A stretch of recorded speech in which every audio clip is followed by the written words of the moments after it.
guys, welcome to Brian's Man Cave, episode 46. So, a while back, I did a video on video game manuals and, whether we need them and how useful they are and did people collect them. So I thought, what other things do people collect or not collect when it comes to video games? And I've always had this thought about the boxes. Now, when I played video games back in the day, I'm going back into the 80s, I played a lot of Intellivision, and Intellivision had boxes typically like this. That's Reversi. It's a board game, in case you don't know what that is. And the Intellivision was great because it would have a box that opens up like a book, and then you'd have your instruction manual right there. And there's these layouts that actually fit into the controller because, the Intellivision controller looks like almost like a phone. Not like that phone, but a phone. Looks like a phone. And that's where you would put the game, and it all fit nicely together. So it's not surprising that when you find Intellivision games, typically you find them in the boxes. People don't get rid of them because they were pretty handy. Not all of them, though. I mean, I have the Donkey Kong one. This was made by Coleco. There's a nice little picture on the back there. And it opened up like a standard box. If I can open it. Just like that. And then it would have all the stuff in there. It didn't open up like a book or anything like that. But that was because, this was actually made by Intellivision and this was made by Coleco. So there was a little bit of a difference in the way they made their boxes. And so the thing that got me thinking is, did people really keep the boxes? And do people really collect them? Because I find when I buy video games, if I go into flea markets or anything like that, I'm not necessarily concerned if it has the box or not. Most of the time I'm finding I'm buying loose cards. Now, I did have some boxes for the Atari a while back. They were games I actually bought off the shelf back in the mid-80s, or actually 90s, early 90s.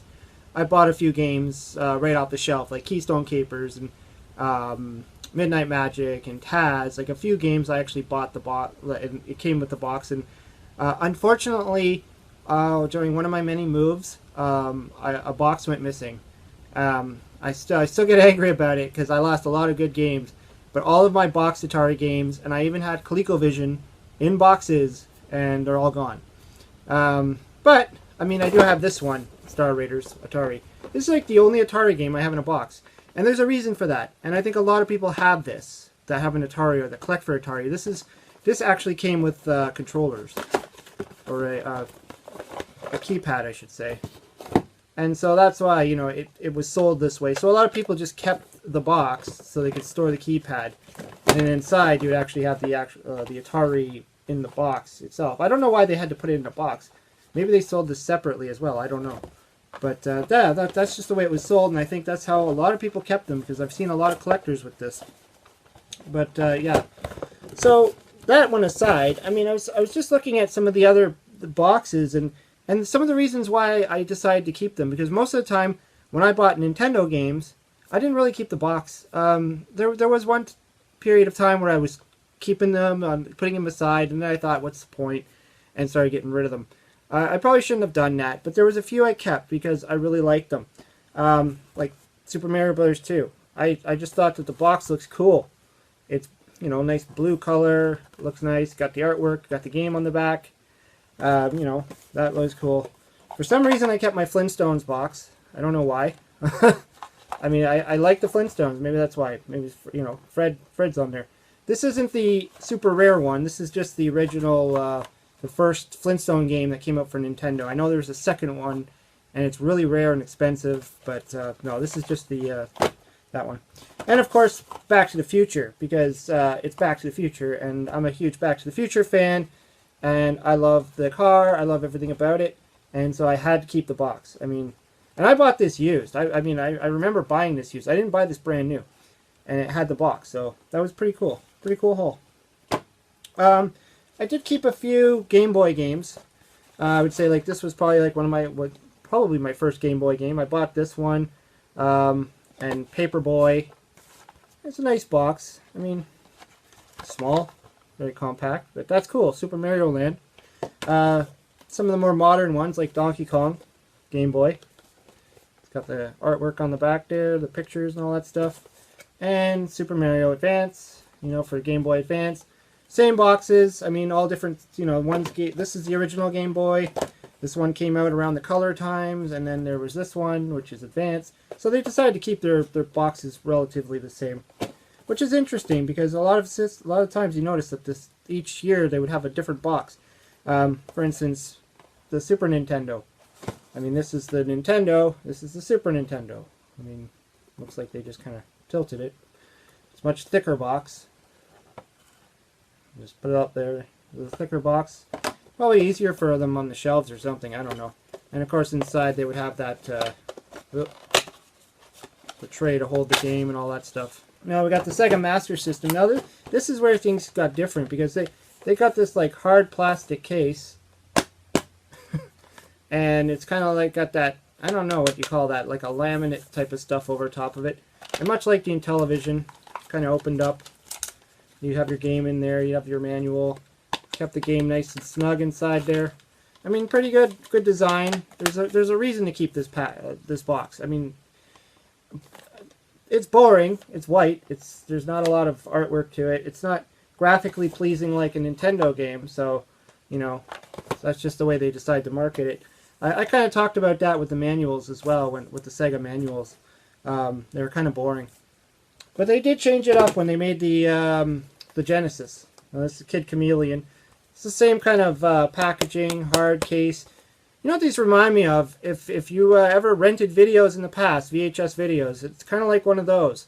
When you'd go into the rental stores like Blockbuster or Jumbo Video or somewhere, and they had the cases. They weren't exactly the same as what you would buy in the store. They had these cases like this. So it's kind of the same idea. And of course you open it up, you got the manual in there. It's the same, pretty much the same casing. They just added some artwork to it. Kind of a smart idea. And well, I guess I should show you this one too. This one is in Intellivision, but it was made by Parker Brothers. And this is Frogger. And the reason why I pulled this one out because they decided to make it more like this, which is kind of annoying because I mean the way you open it, you would expect that you would slide it out or something, but I mean it opens like a board game, and so it's very easy to get confused and drop it on the floor. But the box is cool. It's pretty sturdy for its age. Still good. It's got all the Frogger screens. I don't know why they need to show like so many different screens of Frogger. It's one screen. But I guess they decided.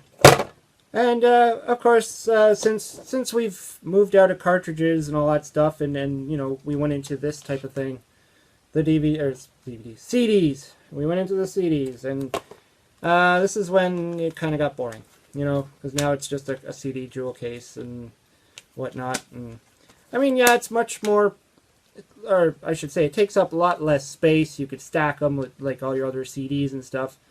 And for some reason, they decided to backtrack a little and make something like that for PlayStation 2, where now you've like added to the size. I guess that's your typical DVD case now, and similar idea. I think I bought this brand new, but yeah, I mean after that point, I just whatever. I mean, they're CDs, so you're going to keep them in the jewel cases to protect them. You pretty much have to, or you buy one of those things. They're just not as pleasing, though. I like the original boxes. I like these. Especially the Intellivision boxes.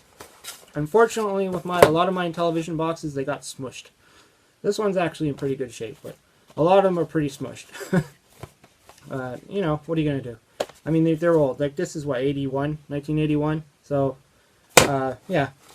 Well, that's just the ones I decided to show you. But, yeah, my question goes out. Do you keep the boxes? Do you care about the boxes? Because I've looked at a lot of man caves and collections online and a lot of pictures and stuff, and I see some people have like huge bookshelves full of just boxed games. It looks amazing. It looks incredible. I don't have the money or the energy to want to try and do that myself. I mean, I do have my small little collection in the corner there of my Intellivision games, but as far as trying to scope out all my Atari stuff and reclaim all my Nintendo games in the boxes, I don't think it's worth it. I would rather just play the game than always just have it on display. like this. Like I like to just be able to pull a cartridge and play it, not have to open up a box and fidget. Anyways, let me know what you think. Leave a comment down below. Talk about what you decide or what you think of boxes, and if you've tossed them before. If you have anything cool to show off, talk about, especially Back to the Future.